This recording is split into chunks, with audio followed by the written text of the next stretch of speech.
the bottom line is Tua has just never been a closer. He just hasn't. We went all the way across the world and witnessed it firsthand. This man has What's had a closer, Steve? who's a What's a closer? closer? What's a closer? A closer is a guy that can lead a team downfield. We saw Justin Herbert do Josh it. Allen is a closer. Yeah, I'd say he's a closer. If you have the Josh ball, Allen, the skip the ball on the 5-yard line with the game on the line. Josh Allen, that's the closer. Hold up. The fumble the ball on the 1-yard line and give it back to the other team with the game on the line. That's a closer. And throw a pick in overtime to a wide open receiver, but the ball is behind him. That's a closer. That's the Josh Allen we talking about is a closer. Yeah, so You are now tuned in to Go Time Dolphins with Charlie Touche and Kadeem Simmons, the Miami Dolphins podcast that's for the fans and by the fans. Gotta make them lose their mind when it's your time.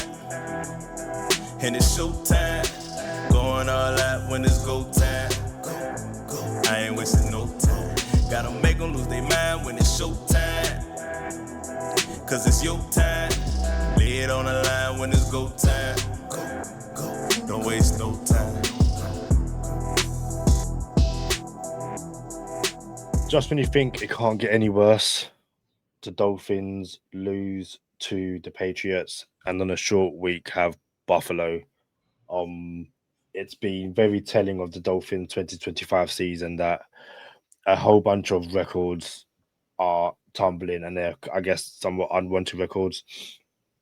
Tua suffers his first defeat to the Patriots. It's been drafted by the Dolphins and kind of happening in comical fashion to the point where, you know, as we said on the last episode, fans have had enough, and it's, you know, there'll be a conversation as to whether will Mike McDaniel, Chris Grier last the week with Buffalo. But so much to discuss. We have a special guest. It's all the good stuff over here on Go Time Dolphins. And to lead us into this current episode, as always, I'm joined by the host of Go Time Dolphins. Charlie, tell everyone what time it is. It's Go Time Dolphins. No, it's not. Hold on. Here it is. Hold on. Gotta get the audio right. Leave this in there. We're not editing nothing out. It's Go Time Dolphins, the Miami Dolphins podcast that goes not only across the pond, but across the world. I'm your boy, Charlie Touche. Got my co-host, Kadeem Simmons, with me. It's always for the fans and by the fans. Your favorite podcast, and official affiliates of Fanatics, where you could be a fanatic of your favorite franchise. Kadeem, bro, I'm on my 16th day of 12-hour shifts overnight. 84-hour weeks. I'm just now waking up, bro. And then I had to make the decision on Sunday. When I get off of work, do I go to sleep and set an alarm to wake up for the game? Or do I stay up the whole time and watch the game and then go to sleep afterwards for like take a nap of like a 4-hour nap? Which one you think I did? Well, technically 4 hours isn't a nap. I think anything over an hour is classed as sleep. But that's a whole other conversation for another day. I think you watched the game, regretted it instantly, and wish you went to sleep.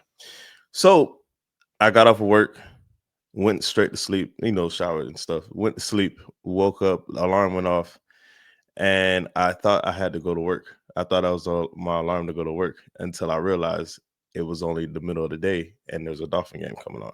I'm like, dang, I'm so disoriented right now. So I'm like, oh, we got football today, fellas. Let's do it. And contrary to popular belief and what you said in the intro, I don't think it was all that bad.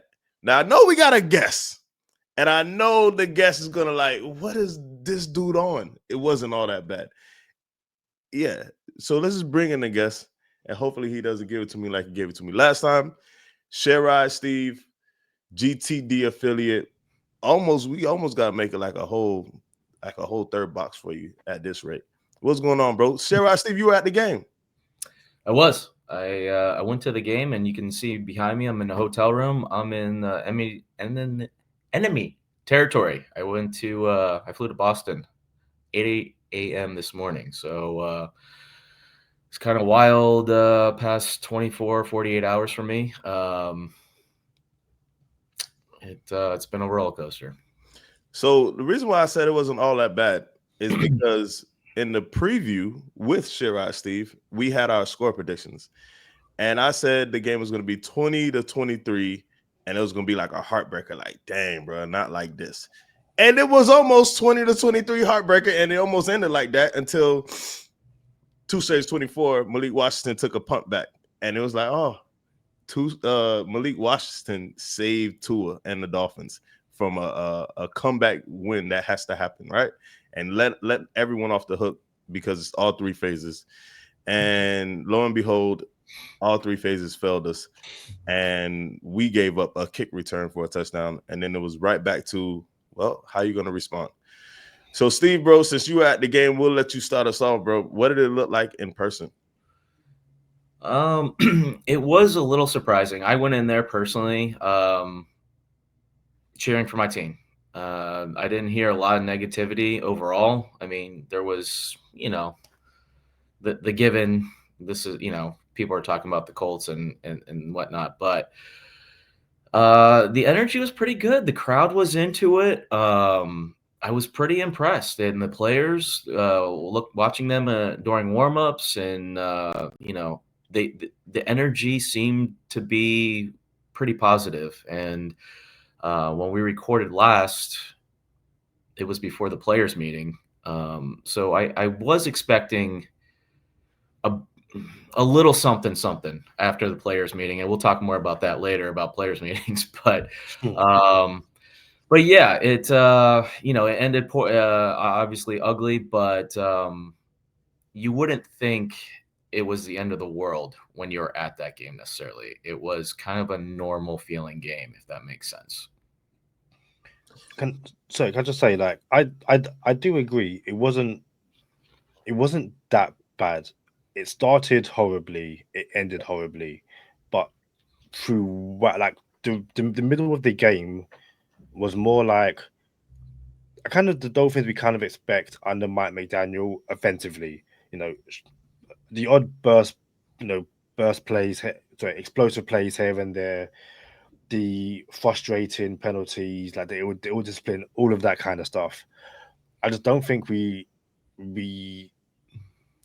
expected the defense to be as bad as it looks, and especially when we were told this front seven's going to do magical things. It's going to make up for the lack of a secondary. Steve, we spoke off air about how the Patriots have no good players, and that offensive line outside of Will Campbell, I don't think I can name off the top of my head that offensive line, and yet once again they basically kept Drake May clean for the majority of the game.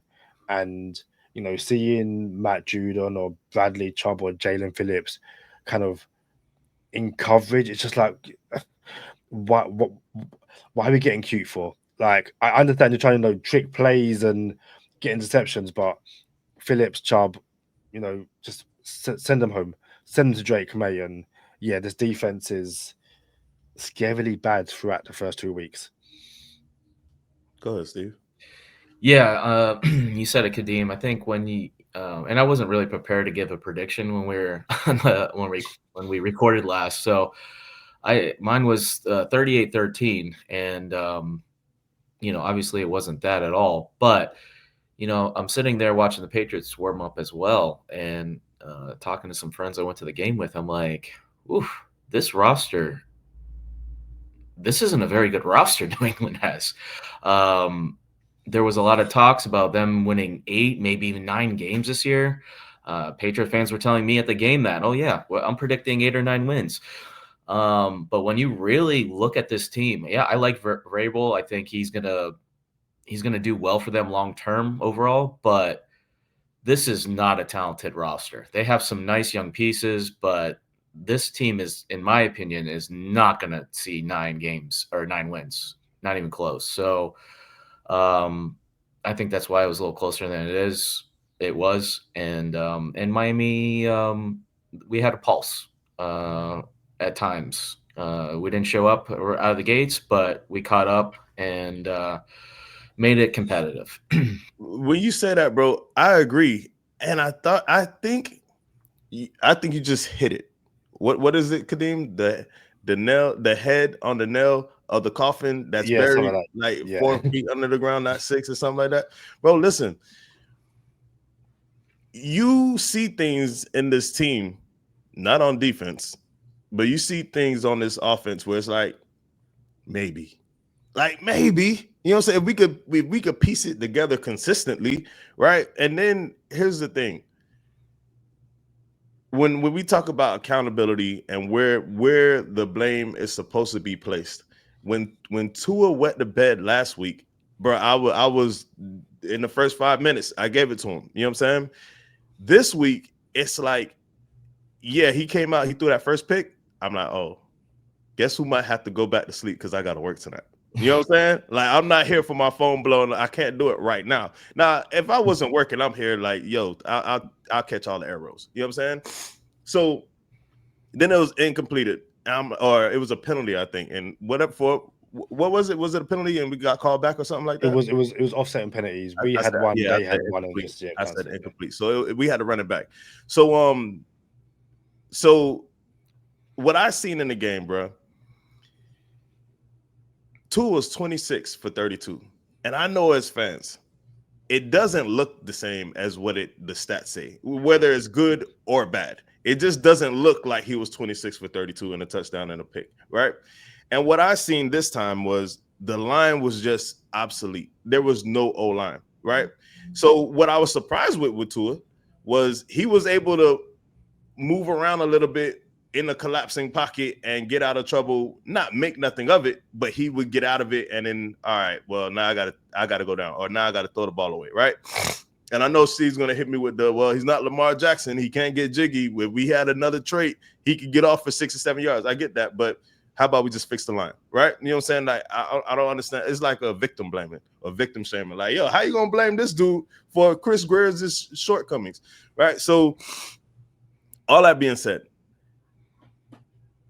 there was, when I was watching the game, bro, just like you said, Kadeem, on its own, a la carte, the defensive line is supposed to be doing something. You know what I'm saying? Like, it's not like we're just this, it's just this big organism of a team, and now the defensive line has bad morale and they just stop balling. Like, bro, all our players are on the defensive line and they're supposed to be getting home. They're not getting home. They're not getting anything. You know what I'm saying? And I don't appreciate that from the D line. And we got Weaver out here, people who like Weaver. And I'm not saying I don't like him, but it's like, what really? You know what I'm saying? This right here. So I need something. I need like pressures at a minimum of pressures. You know what I'm saying? Maybe we don't get the sacks, but can I get some pressures and make it look like, all right, we still want it? Am I tripping or not? I was gonna say there's the play which I guess sums up the game from both sides of the ball. It's like third down, like 3rd and 7, I think. And Jalen Phillips gets to Drake May and like gets an arm on him, but the arm does nothing because Drake May kind of evades him and then finds, I think it might be Stevenson, and what should have been a sack or a very close sack leads to a 53 yards, gain, and the defense kind of holds, but I think forced them to a field goal. But that one, if you get a stop in that situation, off at the back on the field, and you probably go on to win the game. Instead, the Patriots score, I think it's 3 points, and you end up losing the game. I don't know what it is. I feel like the defense started off really bad last season as well. Obviously, I was there week 1 and week 2. It could just be a defense that is still trying to, find its identity. Because, like, again, you have no secondary to name of. Phillips and Chubb are coming back off season-ending injuries. Kenneth Grant's a rookie. Chop Robinson just in his second year with that kind of stuff. But then you also turn around and go, real quick. Well, I thought we lost Chop, bro. oh yeah, bro, it looked like Nah, not like this. Like you seen, the Matrix. Not like Yeah. this. Not Yeah. like this, bro. It looked like we lost him. But it's also, I feel like it's getting the best players. You're getting your best players in situations where they can cause the most havoc, and having your defensive ends in Phillips and and Chubb in coverage, having Matt Judon in coverage, having Matt Judon on special teams.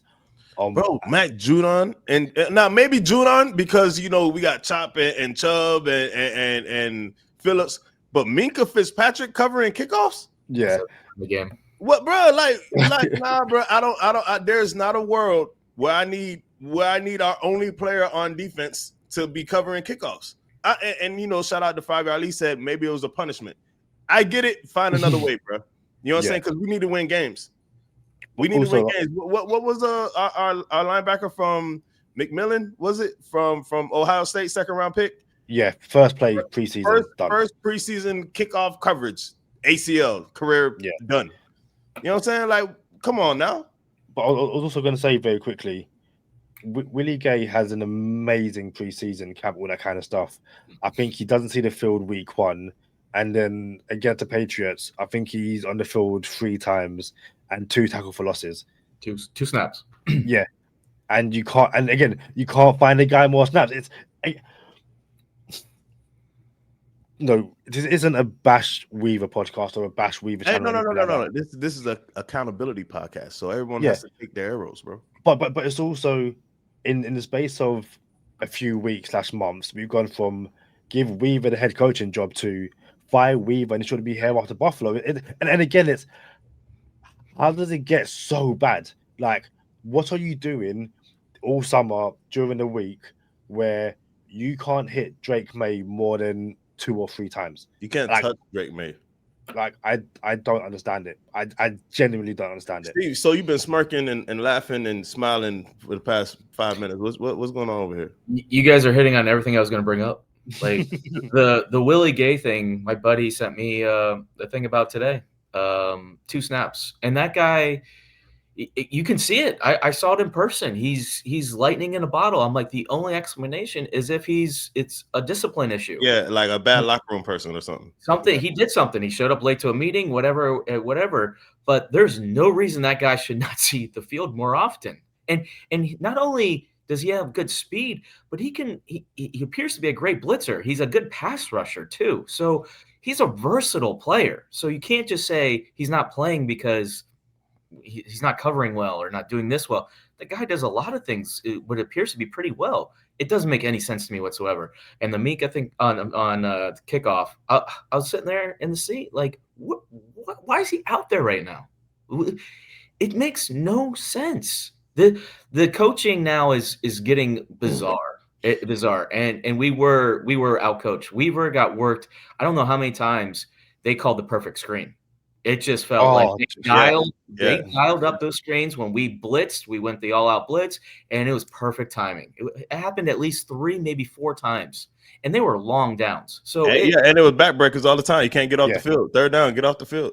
It was so much just scratching your head like, look at who we have on our D-line. Send those 4 guys and just drop. Like, when it's 2nd and 25, we should not have to blitz, but Weaver felt that we needed to, and we just kept on getting cooked. I felt like we had them at like a 3rd and 19 and in backed up in like inside their own 10, and then they got like a 22-yard screen on us. Like, bro, just get the ball back. You know what I'm saying? But here, since you said you invoke coaching, Steve, I don't know. Like, I like McDaniel. But it's not about what you like, bro. Sometimes you got to take your medicine, bro. It's not going to taste good. How many years is this with McDaniel? Like, real question. Is this, 5, 4? This is the beginning of the 4th? Yeah. Imagine, Kadeem, or Steve, or anyone listening, if you did the same thing 4 years in a row and never improved on this, whatever this mistake was, or whatever this thing you needed to improve on was, bro. Not only is he not improving with getting the plays in, I think it's regressing. Like, bruh, the man had a delay a game after a timeout. Yeah. And then after that, it still went down to 3 seconds, bro. It's like, dog is watching the menu, like, yo, this looks good right here. And then he forgets he's supposed to call the play. And he just keeps looking at more plays, bro. I'm like, bro, Michael Penix Jr. Is it Jr.? Yeah. Michael Penix was playing last night. And they didn't get to play in, right?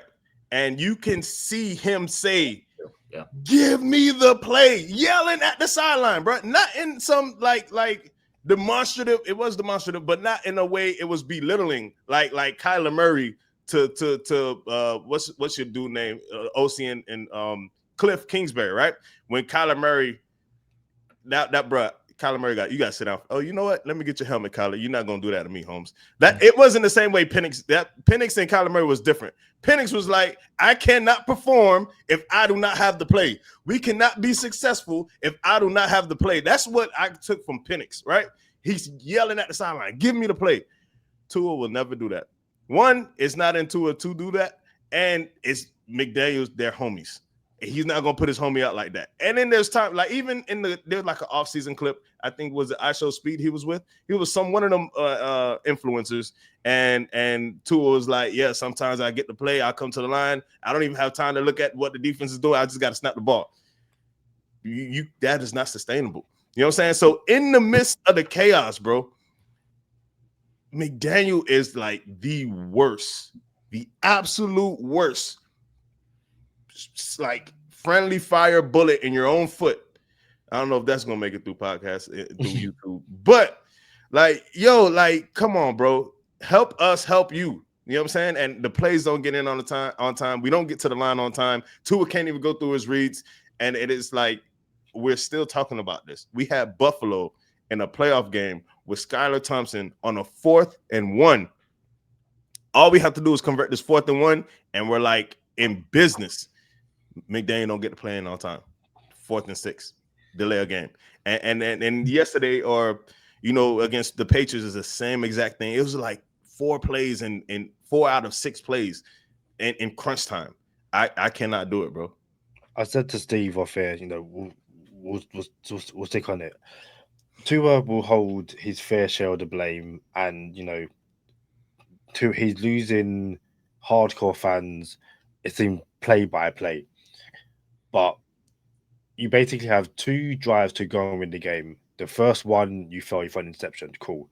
But the defense essentially managed to give you the ball back. And, okay, cool. 1st and 10. Nope, delay a game. 1st and 15.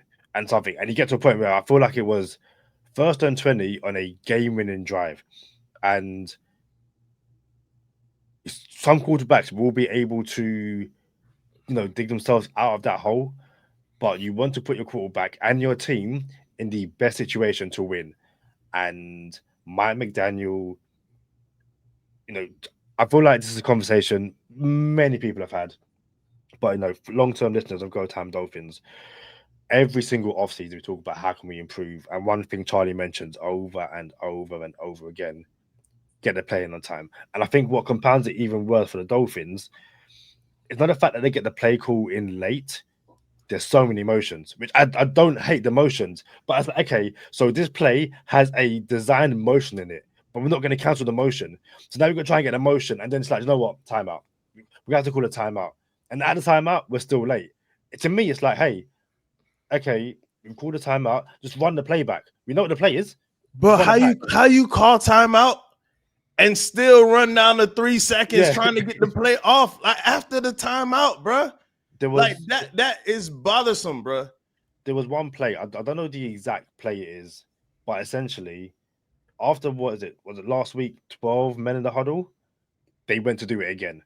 They went to have 12 men in the huddle, and I think Tua and Malik Washington realized, so they kind of stepped away. But it's like, again, it's how have we not fixed this? You're 4 years in. It's one thing if it's like Patrick or like Jonas Avenai and Malik Washington. Hey, you're rookies, fair enough. There's enough guys who've been in this league for multiple years, and it's basics.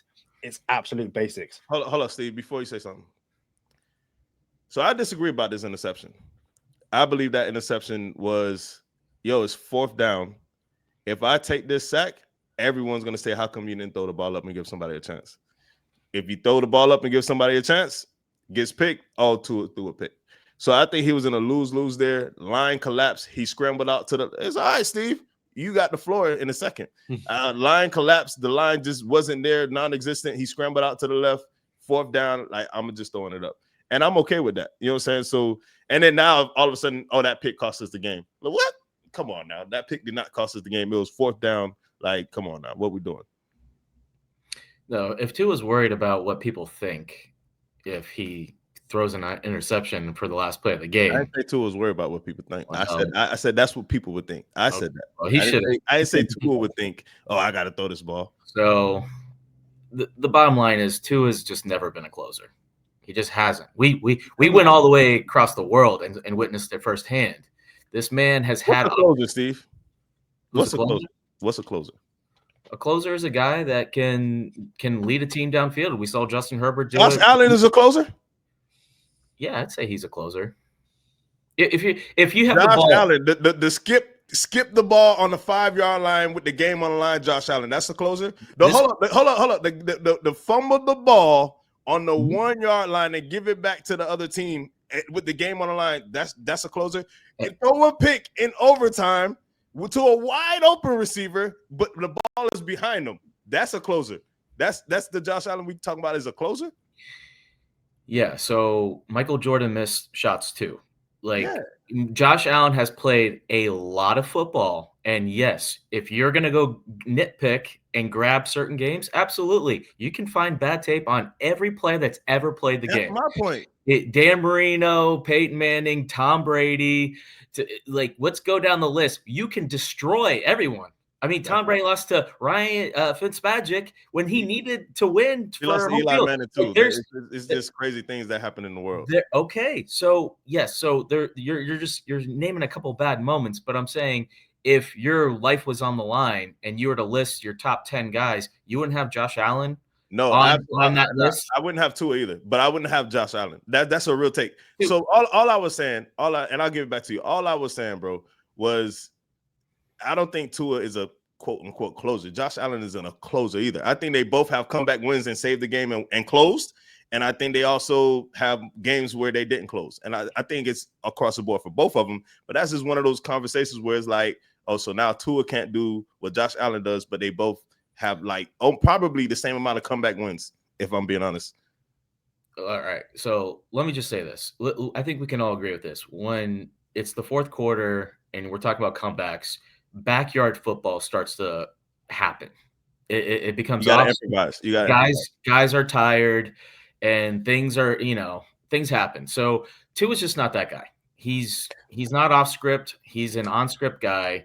Tua, in one possession games with 5 minutes in the fourth quarter and with less than 5 minutes left in the fourth quarter, his team down by 8 points or fewer in the final 5 minutes. Tua passer rating is 64 rating in 2023, 65 in 2024, and 48 in 2025. His team is 3-6 in those games. This guy, he just hasn't done it. And even we always go back to Baltimore. I think Arizona is really the only game I can really say I'm like, yeah, that felt like he drove down the field. There might be here or there. It's just not he's even the team, it's just not Tua, but front runners, the team that's how they've operated, where they're not the team that's going to just sneak down the field and name a drive that you're like, oh my gosh, Tua, that was amazing. He just hasn't even had that moment. What do you mean, Steve? Bro, he's had plenty of those moments. Like, what you mean he hasn't had that moment, bro? Name his best comeback moment. But we always do this, bro. Like then we bring up Ravens. You say, oh, that's one. And then I bring up Chargers. Oh, they were the Chargers. And then I bring up Buffalo. You know what I'm saying? Like, oh, that was one time we beat Buffalo. And then there's all these caveats to everyone that I bring up. So can I just even if you go back to last year, there's the Jets overtime win I think where you get the ball in overtime, he drives down the field, hits Johnny Smith. But then there's also, and again, it's Buffalo. It is what it is. He drives down the field, scores the points, and then Jordan Poyer decides he wants to be an agent. But then I'm in no way. I'm defending Tua, but I'm not defending Tua because even yesterday, I mentioned how Jalen Phillips is, an arm away from getting a sack. Achan is half a cleat away from scoring a touchdown, and the Dolphins might go on to win that. But I think you said it correctly. The Dolphins as a franchise aren't closers. It's not just on Tua because there's so many games where it's like, Tua okay, would cool. get the ball back to the defense with the lead, and the defense blow it. How many times does that happen, Steve? My bad. I said we've been. No. I was going to say we was in London and Jags beat us, and again, and I think that's kind of the 3-6. A 3-6 record isn't good. It's under 500. We can sit here and turn around and go, yes, in some of those games, Dolphins probably should have won if the franchise as a whole was able to close, but it's one of those things again. It just feels like, especially now, any luck the Dolphins may have had, or any sense of community and being a team, it feels like it's eroding. Like the post match press conferences, it feels like this Tua McDaniel are just kind of subtly going at each other. It feels like no one's on the same page, and everyone is now, I'm trying to save my own career because my career isn't going to be in Miami. Might not be after this week, and it's not sad to see. It's just the nature of being a Dolphins fan, or a fan in general. But I feel like being a Dolphins fan as well. Go ahead, bro. I can't even listen to McDaniel anymore. I can't. Yeah, it's different when you're losing, bro. It's different. No, it started last year for me too. To be honest with you, We was losing last year, Steve. Yeah. All right. You're right. But it just he just has a problem with just his. When you're the head coach, that's where everyone looks to, right? You're the leader, and this guy goes up to that podium so defeated. He's just like a wet blanket up there. It's like you need to say not acceptable. We got to turn the page. I got to be better. You first, yeah, exactly. And that's not. He's not a leader. He's a brilliant football mind. Yes, but he's not a leader of men. And Tua has great arm talent, but Tua is not a leader of men. And yes, he can. I agree. And so how are you gonna? And listen, I was for McDaniel. Like I approved that hire, but we all did, I think. Yeah, and we didn't know. And you know what? And I'm okay with saying, you know what? Year one, he might not have it yet because we've all started jobs. I can look back in my career compared to where I am now. It's night and day. You get better. You learn. You evolve. So we expected him to evolve. We expected him to make adjustments and become better. You know what really ticks me off? And this is maybe just petty and side note. Clean up your hair. Clean up your facial hair. Like, be a professional. Like, this guy just comes in this attitude like, I have a different outfit. I'm just now the coach. Like, there's this untouchable feel. It's just, it rubs me the wrong way, man. I don't know why. It's just, I get it. I get why grown men can't follow this guy. I understand it. So those were things we had pre-hire. We talked about, yeah, but is he, when it hits the fan, is he gonna be able to speak to the team and gather everyone around and give the rah and keep them reined in? Everyone has talked about that. The internet was on that too. You know what I'm saying? So I get it. And about Tua not being a leader, I don't think he's a leader either. Like not the leader, that the stereotypical quarterback leader, right? You know what I'm saying? He's not that. I'm not saying he's not a leader of men or can't lead his family. I'm not saying nothing like that. These are not like shots at Tua. Neither is Joe Flacco, though. And Joe Flacco should have multiple Super Bowl rings, but he has one. You know what I'm saying? And there's not too many quarterbacks like that. But at the same time, I understand what you're saying. Going back to this McDaniel thing, bro, I'm ready to just like, yo, you did this to yourself. You know what I'm saying? And in a way, Tua, you did this to yourself too. Grier, you did it to yourself too, bro. When we did one gotta go, bro, Yeah. I'm like, it's like all of them have like come together and said, all right, you do your part, I'll do my part, and here's what we will leave out together. And all of them have a role in how terrible we are right now. Not saying they're not good at what they do, but their mistakes have been backbreaking all at the same time. It's super bad. It's one of those things. Have either of you guys, or do either of you guys watch Friends? Bro, hey, so I'm a Seinfeld person myself. When I almost died, matter of fact, both of y'all boys was there when I had COVID and it was in my phone. You know what I'm saying? And I was, listen, this is a true story. I was on my way out. You know what I'm saying? Like, no joke, I was on my way out. I have asthma, and I knew if I got COVID, it was gonna give me one of those, oh, we lost one. You know what I'm saying? And I was in bed, bro, in Boston, in a hotel room on a job, the same way I'm on a job. I was on a job, had COVID, and I was counting literally every breath that I took. Like, yo, I have to struggle for this next breath. And I'm gonna try not to tear up when I say this. I got a text from Sherrod Steve, true story. And dude was like, I can't even say it because I always get it to me, bro. But look, it was a Friends marathon on, and I never seen Friends. And the TV was on, and I couldn't get to the remote, so it just stayed on. You feel me? I'm dead serious, bro. So I'm like, yo, I can't get out of bed. I don't have the energy. I had to crawl to the bathroom every time I went to the bathroom. It was crazy. So that was how I watched Friends, and I like Friends though, but I still got Seinfeld better than Friends. But go ahead, Steve. Watch Friends? Yeah. Do you know the episode where Monica gets the new job and no one respects her? So she brings in Joey, and the whole plan is Joey's going to come in, Joey's going to cause a scene. She's going to fire Joey, and then everyone's going to respect her. I was sitting there going, McDaniel needs this. McDaniel needs to bring in a vet, someone who's kind of well respected, and then when they mess up, fire them, and everyone's like, oh, snap. Because all of a sudden it's, if I mess up, I could lose my job. I watched the Giants game yesterday. They had an offensive lineman who missed a penalty 4 plays in a row. 4 plays in a row. And after the second time, I was like, get the guy off the field. 4 plays in a row. And again, it goes back to, there's no sense of, if I mess up, I could be cut. In Miami, everything's, I've said it multiple times. The Dolphins went from Brian Flores, super strict, uber strict, walking straight line.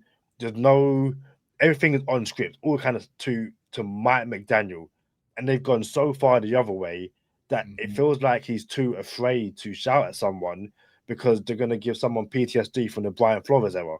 But there needs to be a healthy balance. There needs to, and again, I said it on the last episode. If Mike McDaniel is going to be the rah-rah coach, not shout at no one, his OC and DC need to be the guys that shout. There needs to be someone in that organization. You need hitters? Pretty much, yeah. Someone in that organization needs to be like, hey, this isn't acceptable. We're going to clean it up, or guys are going to get benched. It's that simple. After week 1, Chubb came out and said, that the guys in the defense were playing for themselves. Okay, cool. Then you're going to be punished. And if the punishment is Minka Fitzpatrick doing kick returns and stuff like that, well, that's not the punishment. Like, again, we've gone too far the other way. It's something needs to give, and it feels like what's going to give is everyone's going to lose their jobs. You can't change who you are. And McDaniel is, you can get better, but he is what he is at this point. He just couldn't walk in the locker room this season and be like, this is a completely different guy. That's just not him. He's not capable of flicking that switch. And that ship has sailed. You're right. Flores was too far strict. I mean, Fitzpatrick, Ryan talked about that. He just said, man, he just went overboard here and there. And he didn't start off exactly like that. It kind of grew the way he described it. Well, I know we don't like Flores, Steve. Hold on. I know we don't like Flores. But, and then I want to be very clear. This is post when everything came out. We learned what we learned about Flores. Like, yeah, nah, that's not it. You brought our franchise down. And in the moment, it was like, oh, he's overperforming or outperformed, right? But he got hit with a situation where it's like, well, dang, I can't do nothing here. They want me to lose. They pay me to. They tried to pay me to lose, and now it's like I'm in here by myself for myself. It's like I don't know if this is the best example, and Flores has to basically. Yes, I understand he went overboard, but it's like, dang, bro. Imagine when your boss says to do something, and you know that it's going to contradict everything you stand for. Well, he thought he was going to be the scapegoat, I think, and I think in hindsight now we see that Ross is actually loyal. He will give you a long leash, and he would have paid him to lose. I'm just saying, like I think he would have kept him around if we were just trending in the right direction. But I don't know. That's a whole different story. The thing I don't understand about McDaniel is he actually has what at least I deem a good coaching staff. I don't understand, like Frank Smith. He was on Gruden's staff and a respected guy in the league, and Bevel, and then we brought in what's his name from the Texans. Like these guys have been around really good coaches and good organizations here and there. Bobby Floyd. Yeah, and why can't these guys step up and say, "Hey, Mike, this is how we did it here," or whatever? Like, I don't understand. Like the communication, I think internally has to be horrible because there's too many talented people. This isn't the Flores regime where we had first timers and like, hey man, just do your best, do your best. Yeah, no one's ever heard of you before, but you're gonna do great. No, these are proven guys in the league that have had great success. I don't understand how they can't, as a unit, come together and figure it out. Steve, so very, very quickly, I just want to say the proven guys, but our OC or Mike McDaniel is a first-time play caller. He's been doing it for 4 years, but it's his first-time play calling. But you have the same situation. Plays, but I didn't believe him when he said it. Go ahead. He didn't. But it's the same with Anthony Weaver. Anthony Weaver is a first-time play caller, and last year he had his moments, good moments, bad moments, but he's still a first-time play caller. And I think it goes back to the whole. Sometimes it's having more experienced guys in the room to be like, okay, listen, we're giving you your leeway, we're giving you your leave to do these things. However, you may want to start doing X, Y, and Z. Again, for instance, don't have your pass rushers in coverage, and you might want to try and find a way to get Willie Gay Jr. on the field more because what you're kind of doing, I'm not too sure. And also, stop blitzing on 3rd and long because teams are calling screens and it's killing you. So how about you stop doing that because you've been figured out and it's week 2? So, you on mute? My bad. I want to be clear. We're fans. Frank Smith, Anthony Weaver, I think there was one more other person in there. They were all considered to be head coaches like next. Like they were almost going to be head coaches next. You know what I'm saying? Like after the 2023 season. Frank Smith turned down jobs to stay the Dolphins OC that doesn't call plays. Like he made a career move. So there is a belief in the building in what's going on there. For someone to say, no, I'm not leaving. I believe in this. This is bigger than football, is what Frank Smith said. You know what I'm saying? Like, so for it to look like this, and for you, Sarah Steve, it's like, I get it. You say, how come someone didn't say something? Maybe they did. You know what I'm saying? And this is still the result. So I don't know, bro. But I will say this. Y'all boys was wrong about Achane. Achane is literally the best player on our team, bro. Y'all boys is on it. Like he's the person we have to keep when you get a new rookie quarterback and say, hey, look, all else fails, just dump it off to this guy. We'll be safe. Steve, taking that out of context, we never put down the player. We put down the situation where you don't pay a running back in a rebuild. But I will say, being there at the game, it's cool because you can zero in on players, right? Yeah, like you really like try to see what they're doing, and that guy was dialed in. He had a pep to his step. You could tell that he just had some juice, extra juice. It seemed like yesterday, and yeah, I appreciate that. He played. Doesn't even look like he's trying, bro. Like when you see replays, it looks like he's not even. It looks like the Calvin Johnson story from Nate. What's dude Nate? It's not Nate Robinson. It's Nate something. Rob. You sure it's not Nate Robinson? No. Nate Robinson's the basketball player. It's spelled differently. It's like something. It's something weird. But dog, Nate got this story about Calvin Johnson when Calvin Johnson was throwing up 225, and everybody like, yeah, go ahead, throw it up. And then Calvin Johnson like put it back on the bar. What, Burleson? Nate Burleson, yeah. Yeah. So Calvin Johnson was throwing up 225, and Calvin Johnson kind of put it on the bar. And Nate looked at Calvin, and Calvin looked at Nate, and Nate was like, bro, I know you had like 6, 7 more, 8 in you. Like, why he did that? You know what I'm saying? And that's what Achane does. Like, bro, Achane is just chilling, bro. It doesn't even look like he's trying, and that's how he's getting off, bro. And all this money talk, I understand what y'all boys are saying. I really do. But we're not going to get a running back and then paying him. He's already here. You can franchise him twice. You can do whatever you want. You have contractual control. If we're going to rebuild, you keep the best player on your team if he's the best player on your offense. And young. Do you guys want to see more Gordon? Because that toss dive, that I think we ran it like one time with Gordon. It looked great. It just seemed like the line liked blocking it, and Gordon just he looked good in preseason. I don't know why we're not getting him more touches. I'm not saying a lot. I'm not saying he needs a dozen, but he should get at least 6 to 8 carries. I think he's not getting the ball that much because Achane's that good. Like outside of the conversation I just gave you, like, you know what I'm saying? Like, I think, like, bro, we're half a cleat away from this conversation going different. You know what I'm saying? It looked like, I'm pretty sure y'all thought it was a touchdown when we like during the game. Yeah, you know, dude. I was so hyped in Hippodrome. I was giving it like, yo, and then I had to very quietly sit down because I was like, yeah. But Charles, we know, no, this conversation isn't different, to be honest with you. Is it really though? We squeak out the win, and it's like, yeah, really that different? This is mine and your thing, Steve. It would have been a comeback win that you wouldn't have said it wasn't really a comeback. You know what I'm saying? Like, so that's this the same way we lose games like this, and it's Tua's blame. He doesn't get credit when he does win games like this. Like the Cowboys going to the playoff game. You know what I'm saying? Oh, that was the Cowboys. They never beat nobody. It was, you know what I'm saying? Like, it's still a comeback victory. Well, the Cowboy win was a nice win, but this Patriot team is not good. So we're not talking about good as win in the NFL. I get that, but you gave us a stat of 3 and 6, and you didn't say which teams were good or not. You just gave us that stat. So we have to say, okay, well, these are the comebacks that Tua has. We all know we don't beat good teams. It's common knowledge. And we're losing the bad teams now too. That's true. So here's the rushing attempts yesterday.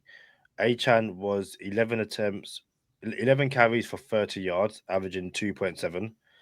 Malik Washington was 3 carries for 23 yards, averaging 7.7 yards per carry. Ollie Gordon, 1 carry for 8 yards. And I feel like, shout out to Coach Eric Smith, being the podcast before. I think he picked up the same thing in week 1, where he basically said, for whatever reason, the Dolphins' run game was actually working, and McDaniel just went away from the run. It's like, why have you done that for? Like, Achane broke a big run, and then we just didn't kind of go to him again. I was watching the game going, why is Malik Washington getting more carries than Ollie Gordon? Like, it's really weird. But then you also see the receiving. So I don't know, how many targets these guys had, but receptions, Devon Achane led the team with 8 for 92 yards and a touchdown. Should have been 2.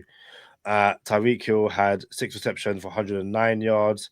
Jalen Waddle had 5 receptions for 68 yards. Nick Westbrook-Akine had 2 for 18. A big one, a huge one. Nick Westbrook-Akine to kept the game alive. Yeah. Anakin go 2 for 13. Dwayne Eskridge 1 for 8. Ollie Gordon 1 for 5. And Malik Washington 1 for 2. But yeah, it's just, it feels like there's a few times where the Dolphins kind of found a groove and then very quickly went away from it. And it's like, why would you do that? Like, why wouldn't you? Like, again, if you find something that works, keep going back to it until the Patriots work out how to stop it. And for me personally, we talked about the offseason. I feel like I'm saying the same things. I apologize, but build the trenches. We got to get more physical. So why are you running the ball with Washington and not Gordon? Like, you think those guys want to tackle they don't want to tackle Gordon. They're happy to tackle Washington. Like, and Achane's not a big running back as it is. So I don't understand why you're not giving them a punch of something different just to switch it up. Gordon seeks contact. Like Gordon's the kind of guy. It's like I could go to the left and get another 10 yards, but there's a guy in front of me, and I'm gonna tell him that I'm here. I'm gonna run to him and get tackled, but he's gonna be like, "Hey, next time, I don't know if that's a good idea because I'm gonna feel it." And yeah, it's his one rushing attempt. You know, he ran 2 or 3 guys over, and he doesn't get the ball in his hands again, rushing it. And you're there going, well, that was fun. Like, why wouldn't you go back to it? I got a question, and I just need a 1-word answer from both of y'all. This is a yes or a no. I don't want to hear nothing else. I don't need any soliloquies or diatribes. I just want a yes or a no. Dolphins move on from everybody. Y'all want Bill Belichick? No. See, I could give all y'all a hug right now. look, like, bro, like, hey, we family still, bro. This the Fins fam right here. We family. You feel me? Like, hey, everyone talk about Bill Belichick. Oh, man, listen, I can't do it. Won't do it. You know what I'm saying? And then I don't even think he's that dude. Exactly. That's it. You just said it. It's not who he is. It's what he is now. You know what I mean? Not what like he's not the old Bill Belichick. It's just the one thing the NFL learned very quickly is the Patriot way only worked in New England, and it only really worked with Belichick and Brady as a two. Belichick coming to Miami and trying to reinstall the Patriot way or making the Miami way, it's like thanks, but no thanks. Like it's. So we're gonna get into overtime and talk about the Bills game, or you want to talk about the Bills game on this side of overtime, Kadeem? We can get to overtime and talk Buffalo. Hey, there's this something I sent to you on Instagram, Steve.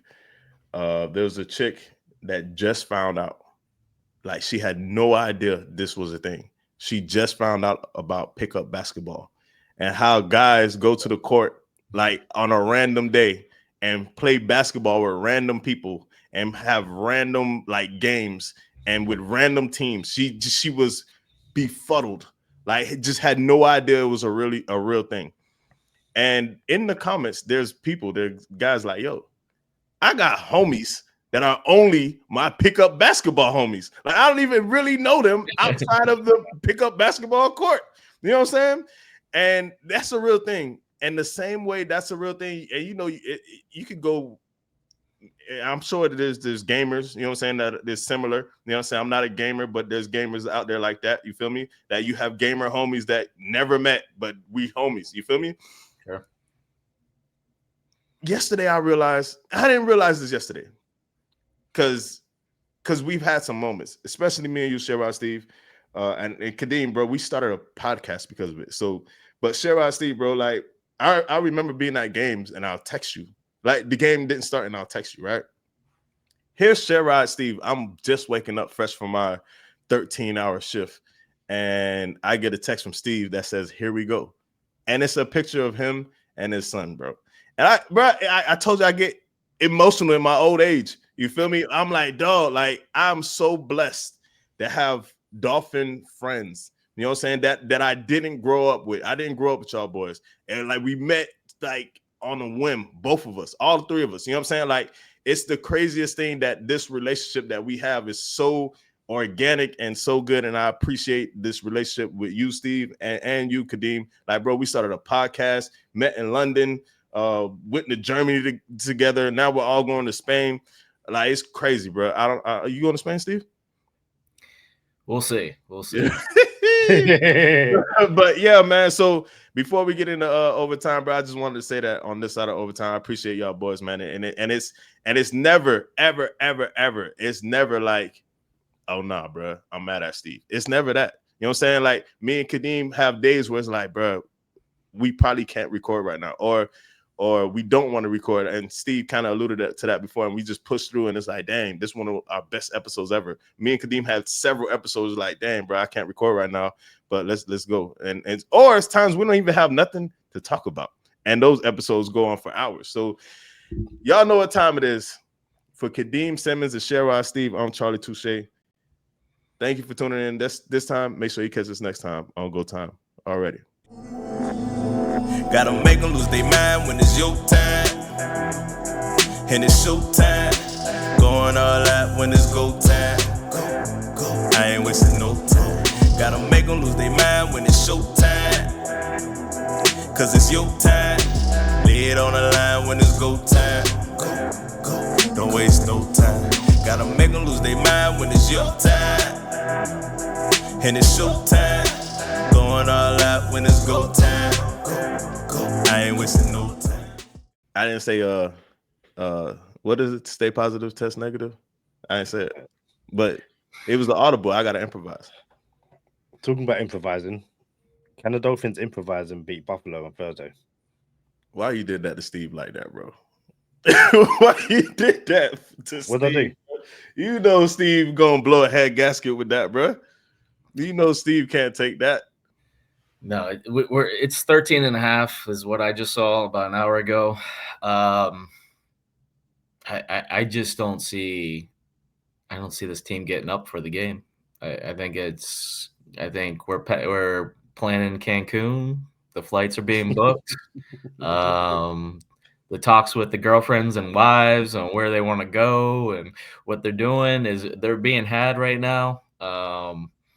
Yeah, I don't know. I don't even know what it looks like, to be honest with you. I really don't. I don't know if we're even going to give it a fight, or it's just going to be. I think it's going to be more of the Colts.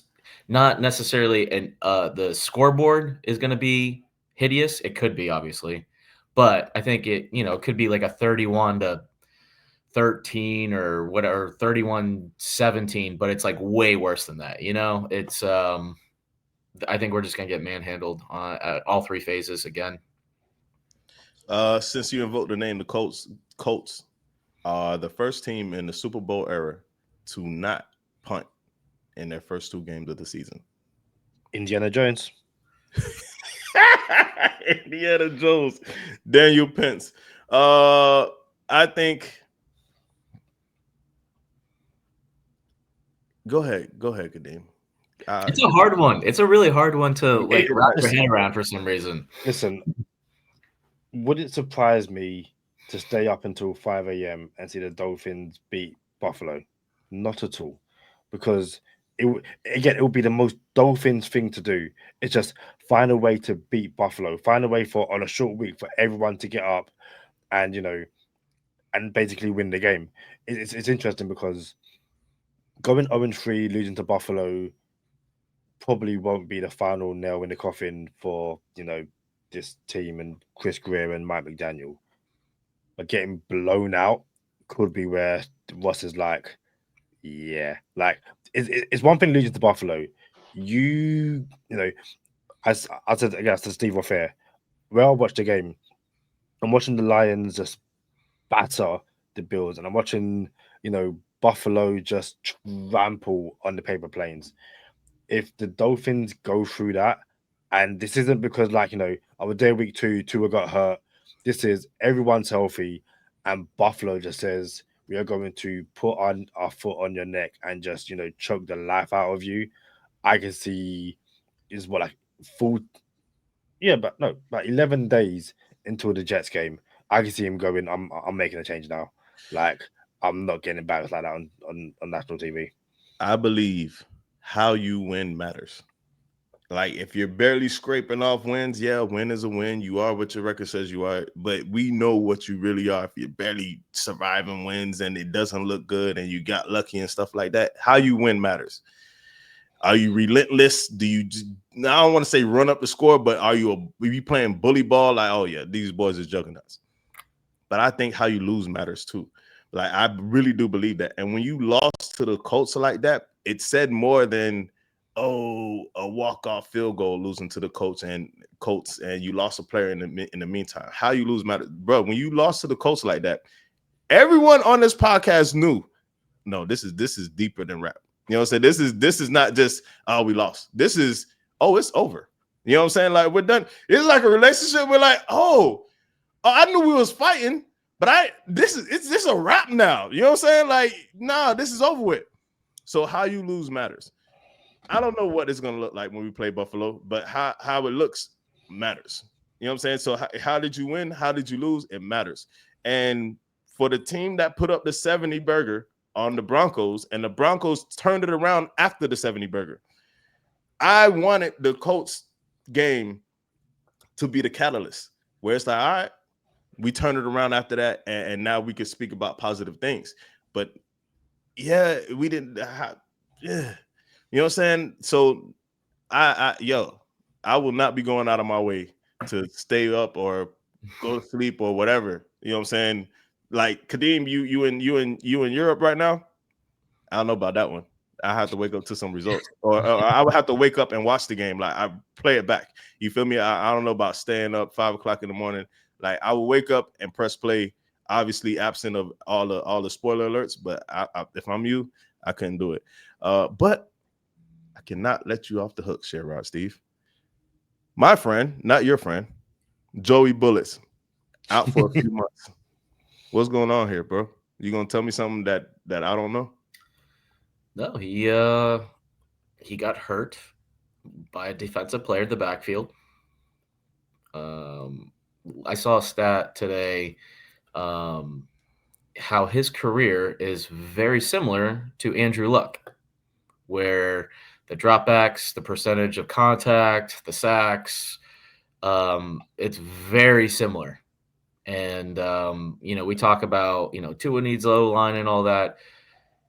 He's never had an O line, and he may be more injury prone than you would like, for sure. I acknowledge that, but it's hard to really tell because this guy just gets demolished on a consistent basis. So he might have the best wideout in the world and maybe the best number 2 wideout in the world, but at the end of the day, that organization, you just can't trust it. I mean, it's a sad situation. This is the part, and I know Kadeem gotta get out of here. We're gonna keep it shorter than last time. But this is the part, like, I love talking to y'all boys. I love the podcast, and there's times where I just want to move to London and stuff. This is the part I genuinely hate. I ain't gonna lie. I really dislike this part. The part where it seems like I'm not a Joe Burrow fan, or I'm not a Herbert. I'm not cool with Herbert. I'm not a fan of Herbert, but I'm cool with him. And it just seems like I hate these boys. And it's in defense of, well, the conversation was X, Y, and Z with Tua. How come the conversation isn't X, Y, Z with other people? And you just mentioned he was injury prone, like Burrow's more injury prone than X, Y, all the good stuff. So I do appreciate that. But it's like when quarterbacks like Burrow go down often, it's because of something and not, oh, he can't stay on the field. Like, as if, with Tua, oh, he can't stay on the field. So it's durability issues. And here's where I'm going with this. You said Tua had one season, it was an outlier. And Tua had all these receivers in college. Joe Burrow had Jamar Chase and Justin Jefferson, the 2 best receivers in football right now. Right. And he made it to the Super Bowl, which is unprecedented with Cincinnati. Come on, bro. We know football. I give you that. But it's been time, like maybe 2 years ago, it was time for, hey, what Joe Burrow doing? And last year he kind of stepped up, overperformed with a bad defense. But how can we keep saying this guy is elite or putting him on this platform if he can't even stay on the field? Well, because you just said it. He went to a Super Bowl and then also went to an AFC Championship game.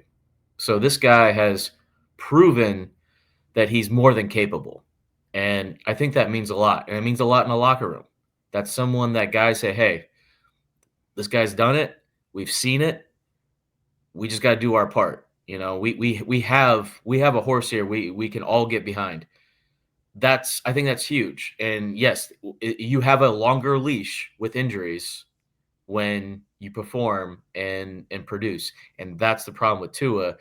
You're hanging your hat on individual week 2 games rather than playoff runs. And that's why his leash isn't nearly as long. I'm in a different part of the country right now. I'm not in South Florida. And there's a thing that I appreciate about not being in South Florida when it comes to football.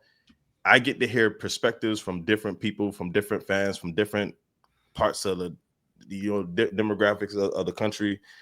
And someone yesterday told me, "Nah, I don't want Burrow."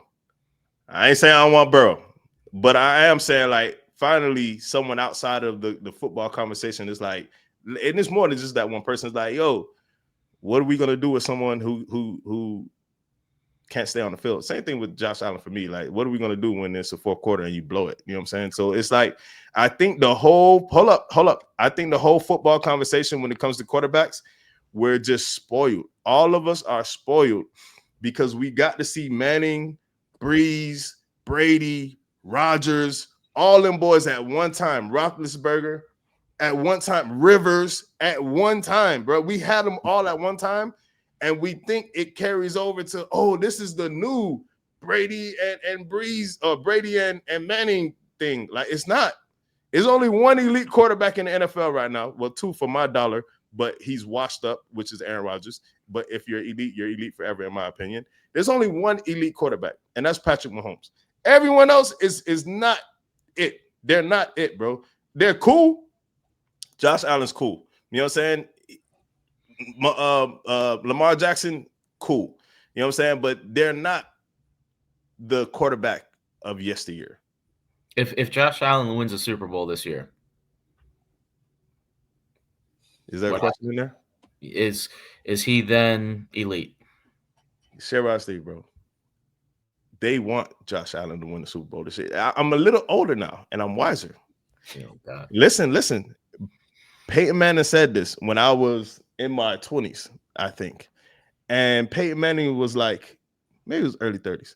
Peyton Manning said, no matter what you think, when it's the Colts versus New England, that game is always in New England. He said that. I'm like, bro, what are you talking about? You know what I'm saying? Like, and then there's truth to it. And now I'm looking and I'm older and I can see things different with my wisdom and my white hairs. You feel me? And I'm like, yo, there's something going on here. Josh Allen won the MVP over someone who 40-4. You know what I'm saying? Like, which is crazy. Like Lamar Jackson. Maybe they didn't want to give Lamar Jackson his third MVP, and maybe they want to switch it up. MVP, Michael Jordan thing. Yeah, you get tired of it. I get it. You know what I'm saying? But let's parlay this with some things. They get Hard Knocks. Oh, now they got Hard Knocks. You know what I'm saying? Then their schedule, Kadeem, if you can pull it up, stat check, please. Buffalo Bills schedule, please. Can you pull it up? So then their schedule is like, what's going on with this schedule? Who do they really play? And when do they play them in the season? And where do they play them in the season, right? So it's like when Mahomes was the darling of the league, it was set up like, oh, we have the new Brady. We're going to get behind Mahomes. And then it's like now the NFL's like, oh, let's pivot from Mahomes and go to Josh Allen. We're going to make him the new darling. So now you see Josh Allen everywhere. You know what I'm saying? You see him MVP winner Josh Allen because they gave it to him. Hard Knock star Josh Allen because they gave it to him. And now his schedule. Can you please go through his schedule, please, Kadeem? Ravens week 1. Just played the Jets. Dolphins Thursday night football. Then they got the Saints, Patriots, Falcons, Panthers, Chiefs, Dolphins again, Bucks, Texans, Steelers, Bengals, Patriots, Browns, Eagles, Jets. You heard some teams: Bengals, Eagles, Chiefs, Ravens. All of them in Buffalo. Every single one of them. Chiefs, Bengals, Eagles. Obviously, you want the Bengals to have Burrow. Ravens, all of them in Buffalo, bro. I was not born last night. They're trying to make this man win the Super Bowl. They're like, yo, Josh, we need you to do it, bro. Like, they're trying to do it, Steve. You're hung up on one individual. Listen, the NFL, yeah, he's the star, bro. Like Brady, the darling. They're trying to. Mahomes was the face of the league once upon a time. They're trying to do it. Hold on. It sells. Hold on. That's where I'm getting at. What they would love, especially last year, which it looked like it was really possible, like a Detroit Buffalo Super Bowl. That would be enormous for the league. It's two of the most rowdy, more rowdy, especially Detroit's on the come up because they're doing well. That's a thing. But if you want to get lost in that, it's fine. At the end of the day, our division is awful again, so they're gonna have a cakewalk to another division title, and it is what it is. You play, you have to play. We play the same teams essentially. The whatever divisions we're playing this year. Can't off the top of my head, I'm drawing a blank.